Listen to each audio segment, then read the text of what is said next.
site ya bananzam est-ce qu'elle est ya maka ngoyo ba ntemba bien toi le Nazarien les sites ya bananzam est-ce que to lobaka est-ce que to yebaka est-ce que to pambolaka vraiment on a vu des amis balais mais ngala yebezaka ka 3W lenazarien.com.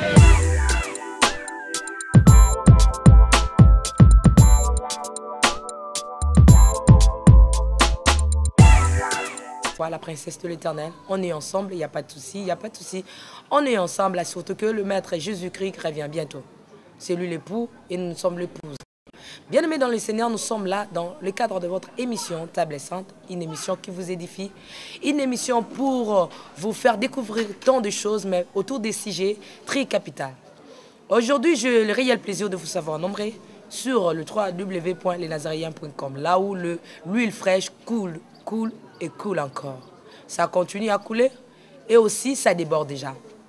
Bien aimé dans le Seigneur, j'aimerais encore une fois de plus vous dire que je suis ravi et comblé de joie pour l'amour que vous portez pour votre chaîne de référence. Mais prions et nous allons nous retrouver tout juste après. Merci beaucoup, Ludo Pro.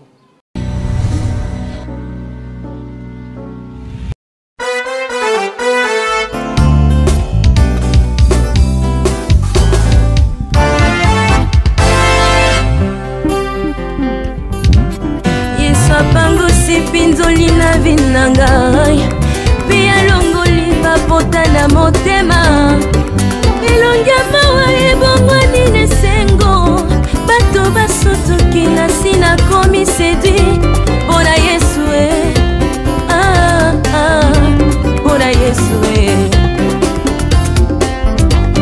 Salomon l'homme sage avait déclaré ce qui est courbé ne peut se redresser.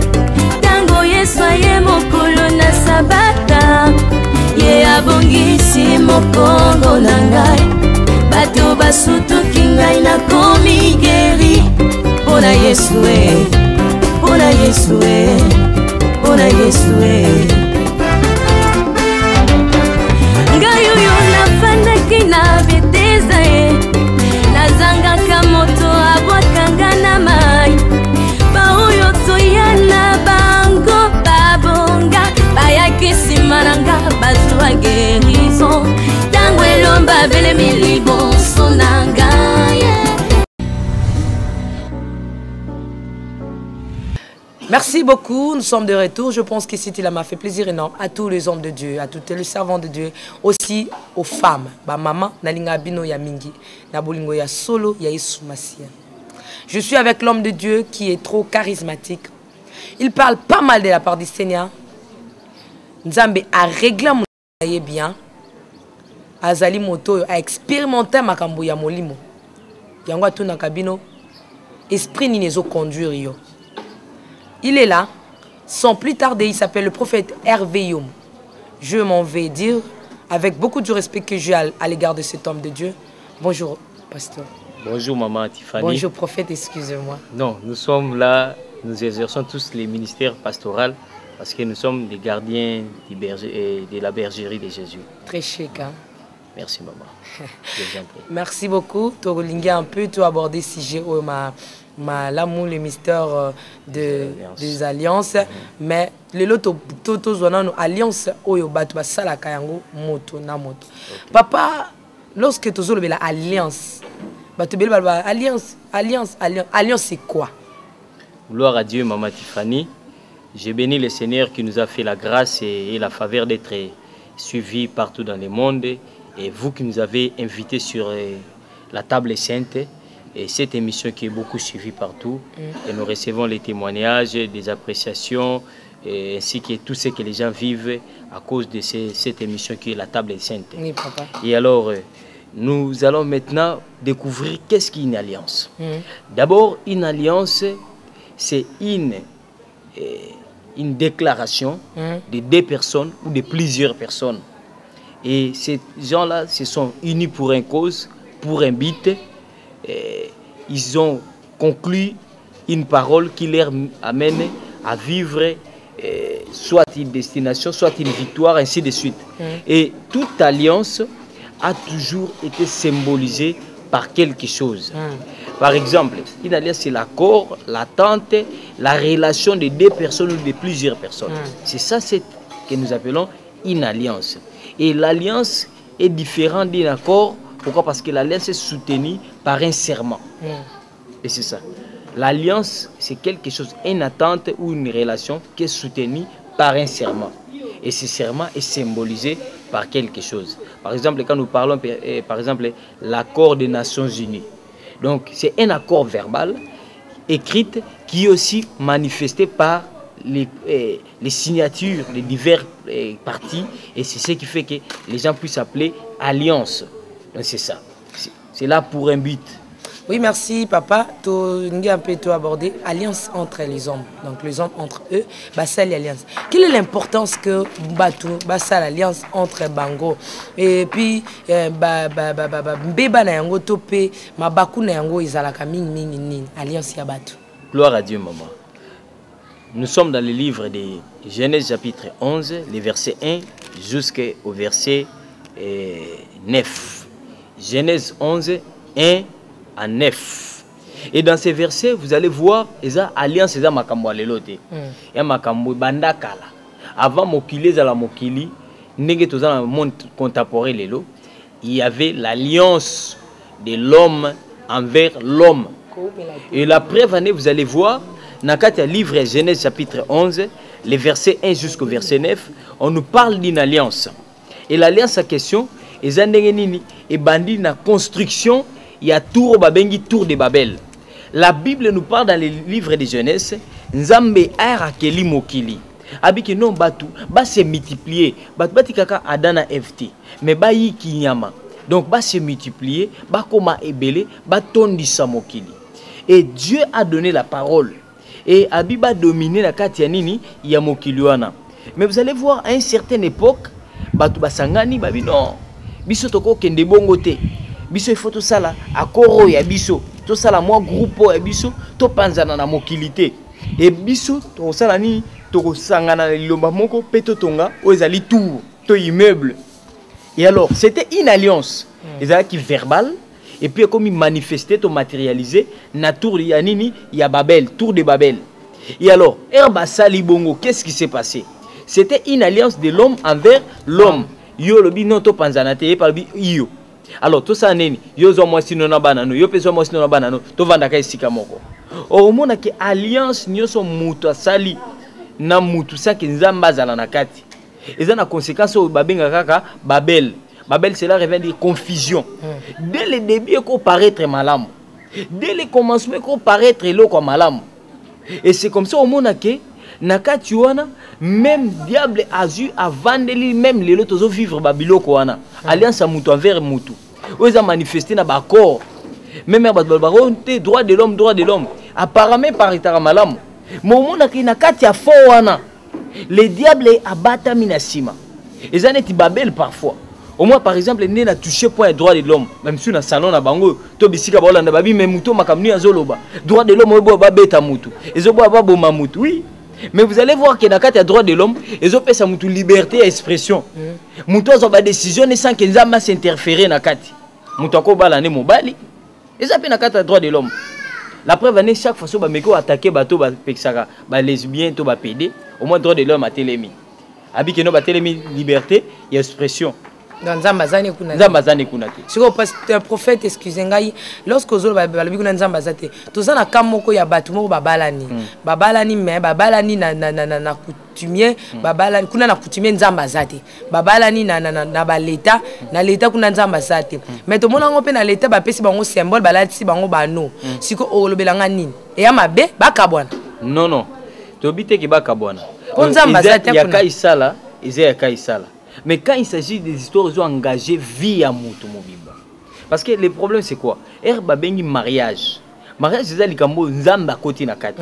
Parce que Moutou liboso asangisi bat na mokili eza nzambe. Te bat balobi que mariage là nzamba zali oza honoré na famille na l'état et puis na nzambe. Ce tant bat basuki na banka na l'état, baboyi ko suki pa ya nzambe, basuki kaka na l'état. Tolo bakuna ki bakabona po kola zate na kati mariage. En fait, dans l'église, il faut ôter à 5 doctrines.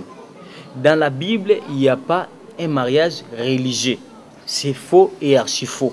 pasteur moko contredire nga nango ayelanga verset zolobake baya basa la mariage religieux. Mais sauf que dans les églises nous bénissons les mariages. Donc les années to bénissaka bana biso to kulisaka bana te mais to bénissaka nini bana po yesupe ba kulisaka te mais ba bénissaka. Vous comprenez un peu? Donc pour dire que on vient juste mettre l'empreinte de Dieu. Les années moko ke muto sali la maneti ba zu griffe ba sanini ba bambi. Et c'est ce que nous faisons. Les années, par exemple, Makambo ya batu, le dit que les choses des hommes sont aux hommes et à Dieu ce qui est caché. Vous comprenez un peu? On est dans ce processus. Donc les années mutu, n'a multiplier à mutu dans sa moi. Les anzambe étaient dans ma bisoka, bon se multiplier. Mais pour patuba comme ami balé misa tumine, yo mutu, aux ana responsabilité, ya ko sinir na moi si na auto na mobile non pour que bobo tabana. Vous comprenez un peu? Mais tolobisco alliance na sens ya batu bazo s'engager to ko matina point wana. Alors to moni que Néron ba sali tour na bango de Babel.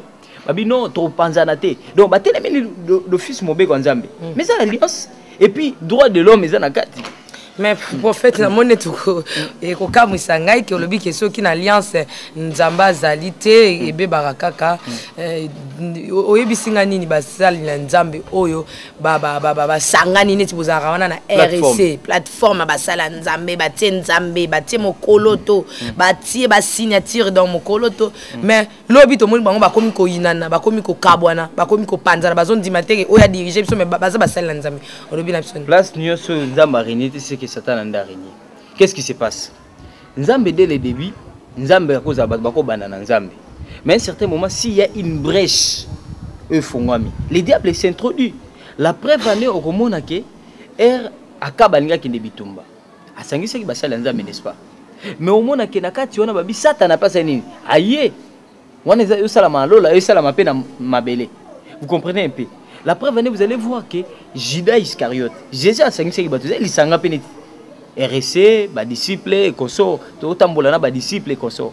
Mais babi que le diable entra à Judas. Et raté ma côté kai. Donc pour dire que na kati alliance wana eza leçon. Donc les années de conséquences. Tout le monde a une étape à conséquences. Donc cela revient à dire que quand il y a une alliance, on doit veiller à ce que na kati alliance ba brèche sanini et zalati. Na pesi exemple moko. Ngai par exemple na zoya quelque part na kutine badaki na kati tour de Babela. So na bisi bon que batika eloko wana. Est-ce que ba ondima? Ba ondima te parce que c'est une alliance. Mais ce que le problème est que base na discernement, est-ce que nzamba tikali? Donc nzamba zanini azana kati parce que sentiment, il y a un tobi que nous sommes dans continuité d'enseignement, il y a l'esprit et donc nous discernons l'esprit. Parce que ceux qui bazaki na mutote na discernement esprit na tango, ils allaient comprendre que sentiment ils est nzambete. Apparemment forme eza malamu. Apparemment fond nangonde sikoyo. Problème est que peinture, enveloppe, mais makambo za na kati za nini? Yani les trop ba pesi ba ki ndoboma moto. Ba tient enveloppe peut-être à or. Enveloppe est malamu, est présentable, mais fond nango contenu. Et c'est ce que les gens ont fait. Ba boy nzambe akamba bamba sali alliance wa bango. Mutoko ba nil par ba nzamba kamba bisute non. Lelo mon frère, lelo ma sœur. Okoko boy nzamba kamba yo. Et c'est comme ça que j'avais vu une dame ou une sœur, la sœur en question, et celle que prophète moko azana mikila poto e serango, prophète openga pena ebité, tilelo pena ebate, wana za témoignage na ye. Ayeko ebisa big non, ma sœur, mobile lingo bala na ye, aza mobile nzamba bongsi pona te nzamba za libalo te. Sera tombo kabi non, alinga bebisa libala na ngai, wona boy. Ba kei mairie et pambolini libala wana. L'état disons, pamboli libala, ba parent pe, ba sali symbole, ba kei. Mais ba kei première année, deuxième année, makambo komukoya. Mobala komi courir de Japon. Soko ka moi si moko za na mbongo, akoko talibala na ndako serana. Ti so ale mbongo sili, akati singa mususu. Et azo sala on a complicité ya famille na emoko. Donc il y a la communauté bis moko to marchandise, aka zumbongo apesi so yokoi akimi akoti libala la place mususu. Et la sœur elle est devenue malheureuse à telle scène que era o kabwana ko sike non yo na boyo pozo botaka basi. Même biso to meso non lobake. Non muto kabola to nzamba sangisi. Reste à savoir est-ce que nzamba sangisi vraiment. Parce que mariage nous tout le monde to nzamba sangisi. Et c'est un point très très capital, il faut se poser question en gros. Est-ce que nzamba na sangisi en gros? Donc muto ko taper tina mariage mais nzamba sangisi. Mon saco les a un peu compliqué, les a un peu compliqué vraiment ma casse. Ozolo banini tango bato ba sangani tango bato ba sangani ba komi koluka mutula mutako mo luka intérêt na nzoka ne bo sangana ki bo tie benzambe na kati mais mutako mo luka propre intérêt na wana brèche za ofunga yangwana siko ifo ba ozo sangana na nani. C'est là aussi se trouvent les problèmes. Na kati alliance c'est un chapitre très riche en révélations. Faire une alliance oui. Avec qui et comment?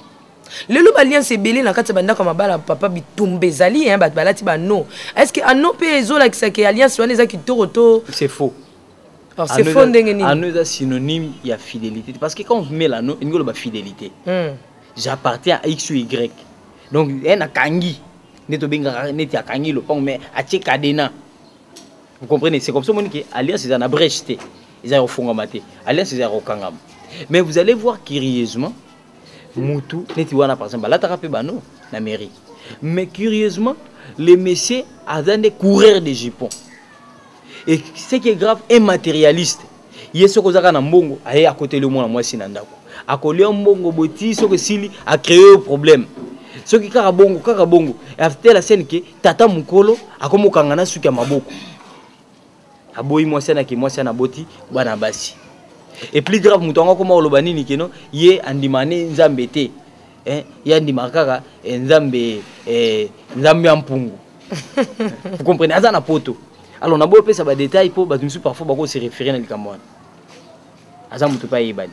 Vous comprenez un peu? Mais jour bakendaka na mariage, batu babani, mutu akabola te, nzamba sanini asangisi. Mais nzambe est-ce qu'asangisi kiango? Or Bible les a clair.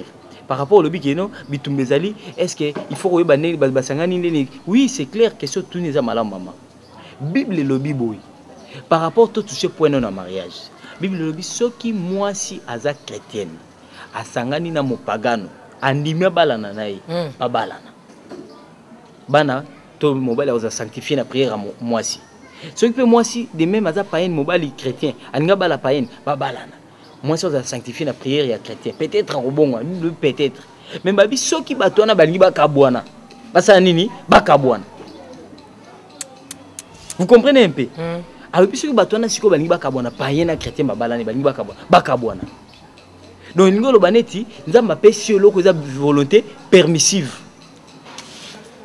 Donc, nous avons alliance. Oui, oui. Donc, vous comprenez directement que même dans le cas de domaine en mariage, il faut que ozo sanganana nani. Et puis, le banana aussi, qu'est-ce qu'on a domaine à faire? Parce que l'alliance, c'est ça, la makambo belé. C'est ça, ma bébé. Mais quand la ligne mine, il y a bateau, bazama, bala pour makambo, des alliés qu'on s'est posé, wana papa. Admettons, tozo mon amour, mobali, il y a un système, tout le monde en a qui n'a évité ce qui n'a pas de alliance à mounene, moutalati. Mon a commis moi pembe ni boé. Bon, allons l'alliance, mais moi, ça, ça n'a allons l'alliance, naïe, à bombi. Si on a minute, ça n'a bazaka, moi, c'est un mobile, pour le vendre ça qui alliance, ils ont brisé parce que. Communion a brisé. Alors, à bombi, mais un encore aux zones. Ce soit zone qui se communion aux zones. Il y a un peu le baquet, alliance, c'est ça. À noter. Si on a zone ici, zongi. Ils ont juste par forme. Et en réalité, ils ont boucana. En réalité, boucana. Déjà, dès la première fois, l'ongola kango et boucana. Si on est à l'ongola kango, jour à l'attente, on a mis sur bateau. Parfois, bah ça, l'anzem, bah bon de la raille. Si on jour à l'ongoli, à zongisi, n'a monagé. Te batuka na nziane ba moni kezali nango. Siko na binzambe o alikolo. Papa la takango na miso nzambe na batu no. Siko nzamba alikolo jour a longoli yango. Pona geste na pekisaka ba ke na osala sous geste te la mutu mususu. Era longoli yango. Il fallait qu'il ne pas basali basani. Bazongi c'est là mon prière et c'est comme ça mon qui m'a bala mingi koti mbulu yeke. C'est comme ça mon ba via batu mingi koti mobulu. Au moins mutu sala makambo yo tambola te. Mutu sala moi si tricher. Mon bali tricher. Oya kosaka oyo opa kosaka oyo mais bon balé ba teke wazo kosa oyo wakasi yenda zo leke o maele opa ebite ke no o nde pas leke maele et qu'est-ce que botaka ba conséquences ezali nini conséquences c'est ça que au mona ke batu mingi makambo zo bebe au moins ke makambo parfois zo tambola te parfois ba maladie parfois ba via ba nezo kende liboso te parfois ba liwa moko eza une explication te ba komo luka bandoki ba komo sala boye mais eza mutuye moko a fongoli brèche. Vous comprenez un peu? Et c'est comme ça, Monique, par rapport à domaine, nous avons parfois, et au Salibongo, Ndoki. C'est l'une des raisons, c'est l'une des raisons,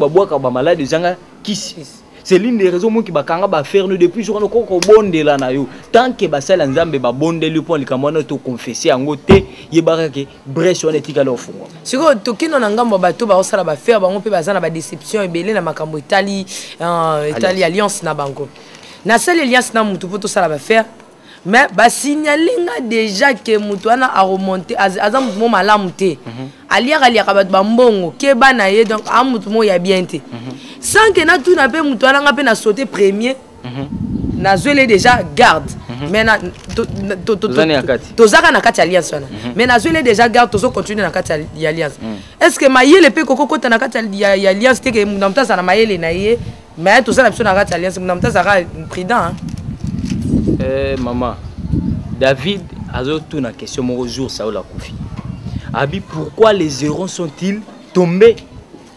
Réponse c'est ça parce que les hérons n'ont pas été prudents. C'est ça la vraie réponse. Or vous allez voir Saoul Azaki roi nzamba tie mafuta mais nzamba longole mafuta ya bokonzi. Mais à un certain moment Keiti Asuki abi que le diable c'est menteur aiba kiango. Au moins que na Endor Sola qui ko consulter nani magicien Endor. Erakei a se déguiser pour moi télémé na makambongo. Ezani na kawana. Donc aibi ke muto na okendo sangana ni aza mutu mabe. A se déguiser a la ti plante keiti ote mamanganga na ye bengelanga esprit ya nani ya roi Saoul et ya prophète Samuel. Erakei babi ba invoquer esprit ya nani ya prophète Samuel. C'est normal tango wana ba invoquer même milimo bato ba kufin basalela nzambe babima. Pourquoi? Parce que Nathan on a comme Yesu na yakate milimo batuni sonné zaki na contrôle à Satana. Mais soyez vous allez voir que on les autres parenthèses nous expliquer ba misu ba ko ba mais comment est-ce que ba invoquer molimo mosala nzambe abimi. Alors Bible le bini Yesu kufi. Yesu akiti na sama belé ake côté ya même ba o ba kufaki. Ba o ba salela ki ake ko libérer bango. C'est comme ça mon Yesu c'est qui babi pendant 40 jours Jésus n'a pas apparition na abande ko apparaître na ba seigneur so ba kufaki avant. Vous comprenez un peu? Babi ba tombo ba sentika la qui vide. Cela revient à dire Abraham abimaki, Isaac abimaki, Jacob abimaki, Samuel abimaki. Mais ce qu'on bien avant cela, au monde na likambo tozolo bané na cas spécial. Vous allez voir que ba invoquer moli monani il y a prophète Samuel. Samuel abimi, Samuel abi pour nous tungi singai. Pour nini otungi singai. C'est alors moi c'est bien muto na sangani nae zokazana nani roi Saoul. C'était maman ko banga te comme ngana tche mibeko ngamona buki mibeko wana. Et au monde que Samuel abimi bise na peki sakayo obuki mibeko nzambe mais comme osali boy yeba okendo okufa. Et puis salama. Pourquoi? Parce que akeko consulter bato bakufa. Ezaki déjà le peki sami. Asalon pour les besoins de la cause. Ezandeng mona bana nzambo bazalaki malade tungisi mona ti malade tungisi ba boto kendeka panganga moko boy. E yabiki sane kaka bi bon. Malade o kise bikisa ngote ya mundele. Bon to bondeli pe mingi to mone simba te. Ezalaka. Boto kena pa mama na ya sali saka. Après saka moi likasa moi mukie. Vous comprenez un peu? Mais akisi c'est une brèche d'alliance sociale alliance contre nature. C'est ce que nous appelons l'alliance contre nature. Oh yebike ezana ngoma be mena sala kaka. Et généralement makamone suka mabe c'est comme Abraham. Nzamba bengi Abraham. Abiki Abraham bima kende na mboko ngana kolakisa yo. Bima na mwasi no Sarai. Nzamba lobete ke bima asuki kawana. Nzamba bima na mwasi no Sarai. Mais Abraham avant bima sani Bible bi azui neve ne lot. Ezaki alliance basali. Non, neve na ngas place on orlala yo lala. Soki na lie yo pelia. Totambola no sika moko. Bande okende. Momona ke bakeiti babinza bavandi kimia. Mais au monde que Abraham akei et l'autre akei, l'Éternel parla de nouveau à Abraham. Donc ils ont battu sur côté na affaire et baby. Parce que vous avez une alliance. Ils ont battu qui là donc au nyama kila. Donc aux alliance. Donc au côté na affaire et bando dinda. Au bando ça la commerce no tient kati makambo baby. Au même ndok malade côté. Et vous allez même voir les kambo Jonas. Ba commerçant msu batikala ba pauvre à vie Nicolas Jonas. Simplement parce que du fait qu'ils va cheminer ensemble na kati ya bateau mbonge ye babi non peut-être pour mbonge ye makasi. Donc vous comprenez que dans mystère à makamba alliance, il faut avoir l'esprit de discernement pour comprendre. Généralement ils ont une explication mo ba pesaka. Non moni mbonge za makasi, ba matelo ba changer position à voile, ba bandi. Ti finalement ba boa ki bilo to décharger ma soua, to ça la boy. Babi non. Combien normal mutu na mutu benga nzambe na ye. Vous comprenez un peu? Donc mais bazwa koloba ke mutu na mutu benga nzambe ne ba perdre makambo mingi. Et c'est comme ça que toi aussi tu as perdu certaines affaires. Otindi mutu te tongela ndako na Kinshasa, otinda mbongo, otinda mbongo, otinda mbongo, mbongo otindaka nzoka mutu tonga nenda kote. Aliara ne mbongo. Et jour na Kinshasa, ba photo bando tielo na internet, olukanda ko nanda ko mona nati. Na mona ba sala crise. Donc osali makamna ngando. Osali ngando amelio. Alliance traité yango nanani. Ngana moni mutu, mwasi babali atindi bande ko sodi zaba kindo bala yi. La même femme wana batu misusu atindi mono bobale la ngai babale li na Kinshasa. Aozi la mwasi akeni. Mwasi ana susu babale pa mutu misusu. Mwasi ana susu babale pa mutu misusu. Et vous comprenez un peu? Donc ils ont un cadre d'alliance. Mais ce qu'au moitié comment est-ce qu'il m'a camboubandé au bébakuna? Et c'est ainsi que batu mingi ba vie na bango eza brisé par terre. Au monde qui na kati alliance, moi si moko azuze mi apesi mibali mi neito misato. Yo arozo bimana mobali obimi nao. Et alliance. Kasa kabole le rompe ba alliance c'était mutu na mta so parti. Mais c'est conséquence de la ranine. Conséquence de la rake, moi na tala généralement bana bongo vie na bango eza la ranine. Parce que mon color au lieu gorodo ne ma kwanze obima ote. Donc cela revient dire qu'il y a toujours un temps et conséquence, nata nini, il y a résultat. Donc pour dire que l'alliance est un terrain très compliqué. Et c'est comme ça au monde que nzamba sala alliance na mutunyo sauté. Ça peut vous étonner mais je vous dis la vérité. Na Bible nzamba sala alliance na mutunyo sauté. Atambola na bato, atambola na o, atambola na o, mais ce n'est pas tout le monde atambola na nzamba sala alliance. Et c'est comme ça que même Abraham, nous avons autambolane, mais ça n'est alliance. C'est bima kendebo, nous avons autambolane à défendre. Mais vous allez voir que après qu'on a sacrifié Isaac, babi que nous avons agiré, parce que tu as fait cela, je le jure. Alliance c'est le autambolane serment. Au Katindai. Et maintenant tu verras que même Isaac, nous avons autambolane, mais à un certain moment ça l'alliance. Vous allez voir que papa yaba Jacob, Isaac, atambola na bango, banane j'ose croire que comme ayeba kinzamba Israël, ano pambola bango pe. Mais vous allez voir les jours où Jacob a donné la nourriture à Isaac, Isaac a payé bilo koto bozui, aux alaki na malobe, na nda côté, mbongo te, mais a géré. La preuve année ne connaît avec destinataire à railler, où il fallait passer une alliance, parce que c'était une alliance. Oui. Alors, moi nangai nayebi ki ndekono na salinga jiwana. Mais malheureusement, déjà na pesi nyoso na zalaki nango sanini akei nango. Ils pouvaient aussi dire non na nile malobane soana. Et c'est pour vous dire que alliance c'est loko moko za na puissance. Ya wana keba yo ndeko parfois kota na ndako nganga. Okobate ngana okendika na zika mbongo na otika nanga. C'est une alliance. Au signé. Et c'est comme ça que batu mingi ba délivrance na bango à cause soit déjà tika kindoki. Mais il y a des problèmes au yaka. Même na bana na ye. Pourquoi? Parce que alliance on il faut babu Congo le lenge moko oyo et ça les melaki. Et c'est ainsi que vous allez même voir les Kambouya alliance toujours. Bazolo bana livre, il y a 2 Rois chapitre 4 si je m'abuse pas. Élisée a eu onction à comme prophète na place il y a Élie. Babi a commis à côté Jéricho déjà il a quel mama bé. Atuni question liboso boni mboka babia mboka eza malamu sauf que awa moyete mboka eza kaka na nini maiza kaka na bololo. Mais vous allez voir que era komi wana eloko liboso c'est nini aluka comme na source on les a 2 Rois chapitre 2 le verset 19 et verset 22 babi ke akomi or zaki nini José jour oyo azui ville à laquelle ville mababi moto nyonso ya kotonga ka ville mwana na liboso ya suka kokufa asilisa mwana na liboso akende babi ke après quelque temps mutu moko aluka construire ango mais akute na makambo wana bati mususu babi non eza makambo kala ebona boy abia makambo kala eza bien pour otonga flat abandi construction babi ke era bandika mwana kufi abino peut-être pour mwana belaki fièvre abanditi asuka boy mwana liboso okende ndebe ko rappeler babi so moi malobo songola lobaka donc izaki avec serment babi jira avec serment et vous allez voir que Élisa a eu onction prophétique eraye eloko liboso akena liziba na source pour dire que lolenge moko loba mabe yaki na source na liziba ya bato bakota ki na mboka bato liboso ba décider ngape lokola na eu onction prophétique na za na capacité na briser même onction et nini maloba ya bato bazaki na bokonzi ya mboka Et c'est pour vous dire quoi, entre parenthèses, que bato bazu bokonzi ya nzambe. Bazana makoki que même ceux qui yo na kati ya salela no ba alliance. Okota na banda kwa nganga. Osimba basi ya bato. Osimba mibali ya bato. Ozoba mbongo ya bato. Lelo ba conséquences ça sans suite. Bazana makoki ya ko briser même maloba wana. Parce que nganga ya nzambe to mosala nzambe akoko buka même malobo tata na yo loba contre yo. Azana makoki même alongola malédiction oya mboka likolo ya mboka. Azana makoki même a briser malédiction oyo ezo réunir na kati alliance moko d'affaires.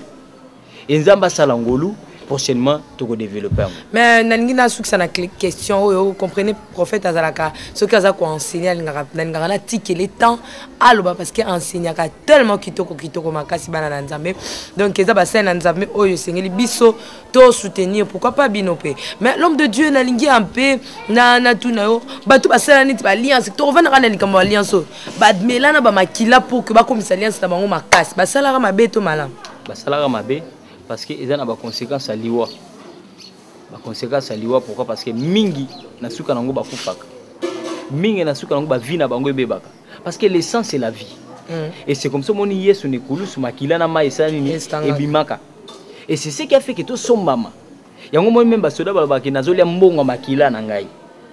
Vous comprenez un peu? Donc même ce qu'on kufi normalement salaire à soder longwakate. Et c'est comme ça au monde qui n'a pas ce exemple mon poe baki alliance à makila basakana nangote soda nyonso na mokili azaka un esprit moko ya soda azala mundele to mutu munde azaka na même comportement soda. Merci beaucoup, nous sommes vraiment à la fin de cette émission l'homme de Dieu message à suka pour bananzamba Orlando message à suka ezake nzamba sungabino et pour discerner les camboza alliance. Amen. Alliance eza collaboration moko peut-être au sana mutu subasma nango ezani et que Rosalango pena nani na libala no peut-être tu es dans une alliance les choses ne vont pas bien. Est-ce que réellement alliance on est qui construit selon les normes? Est-ce que lelo na business Rosala na ba relation zanango est-ce que alliance zanango alliance conformément à ba principe divin? Et c'est pour cela qu'il y a besoin d'avoir le discernement pour comprendre et par peut-être na makambo kutani nango tu te retrouves dans message. Peut-être le temps ne nous permet pas de développer ce que nous avons à vous éclairer. Il y a les numéros qui sont fixés devant vos petits écrans. Si tu as un problème, tu as besoin d'une direction divine, tu as besoin de voir clair par rapport à Bamakambo Tolobi sur les alliances, venez nous appeler. Nous allons vous orienter, nous allons vous conseiller. Nous avons des prières que nous pouvons vous indiquer. Et je sais que la main de Dieu va vous être favorable. Que l'Éternel vous bénisse. Merci l'homme de Dieu. Je pense que nous sommes arrivés pratiquement à la fin de cette émission, mais c'est un sujet très capital. Je pense qu'on aura le temps d'améliorer, on aura le temps de bousculer un peu pour y aller un peu plus loin. Un sujet OESA, sujet moi CP, c'est la humble servant de l'Éternel.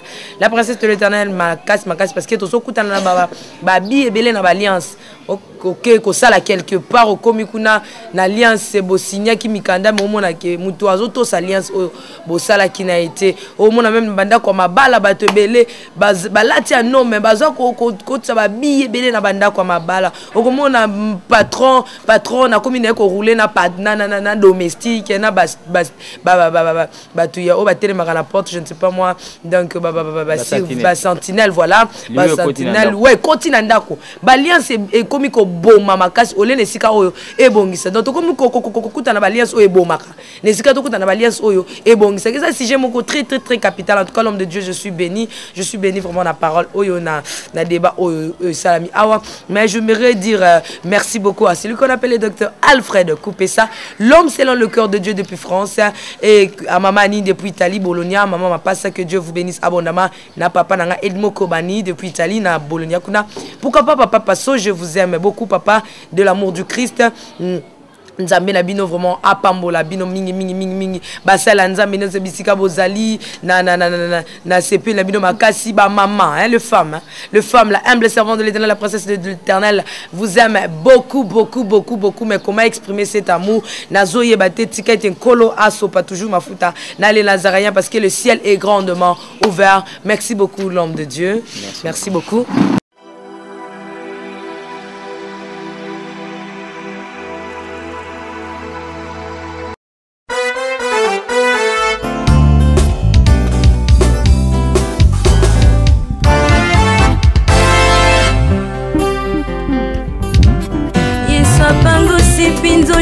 vi na ngai mpe alongoli bapota na motema elongi mawa ebongwani nesengo bato basotoki na si nakomi séduit mpona Yesu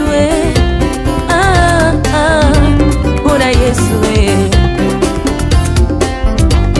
Salomon l'homme sage avait déclaré ce qui est courbé ne peut se redresser tango Yesu aye mokolo na sabata ye abongisi mokongo na ngai bato basutuki ngai nakomi geri mpona Yesu mpona Yesu mpona Yesu